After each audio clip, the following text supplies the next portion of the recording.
What's happening, beautiful people, and thank you so much for tuning into this video. I am Carrington Brown, your relationship expert, and today we are discussing part 12 of Principles for a Christian Household. So our verse for today is Ephesians chapter 5, verse 32. And this is what it says: this is a profound mystery, but I am talking about Christ and the church, right? One more time. This is a profound mystery, but I am talking about Christ and the church, right? So let's get into it.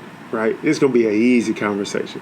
So point number one in today's conversation is this: the secret of marriage is that it is a direct reflection of the relationship between Jesus Christ and the church. One more time. The secret of marriage is that it is a direct reflection of the relationship between Jesus Christ and the church. That, if that was the only point, like that could be the only point, we all good, right? This is why I say that.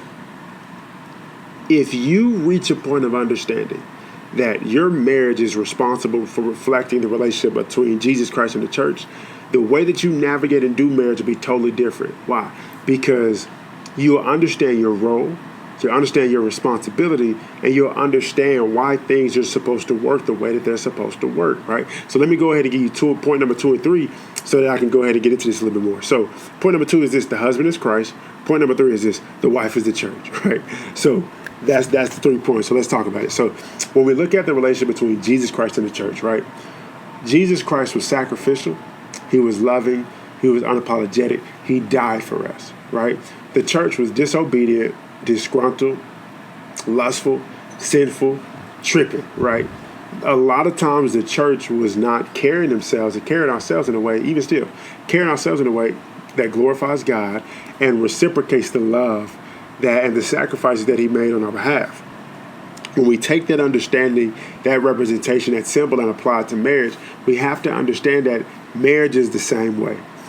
If the husband is Jesus Christ, that means that as husbands, and I've said this multiple times, y'all, we have a responsibility to die. And the more we die, the more the other person, the more our spouse, the more our wife becomes to be the reflection of who they're supposed to be and the expression of who they're supposed to be, right? But we also have to understand this: if we're Christ and they're the church, then they're gonna be tripping sometimes like the church is tripping. They're gonna be disobedient sometimes like the church is disobedient. Not saying that we run them, but y'all know what I'm saying. Like, they're gonna do things that don't align with what we desire or expect them to do. Why? Because they're the church and we Christ. And so it's not our responsibility to force them to act a specific way, because that ain't what Jesus did.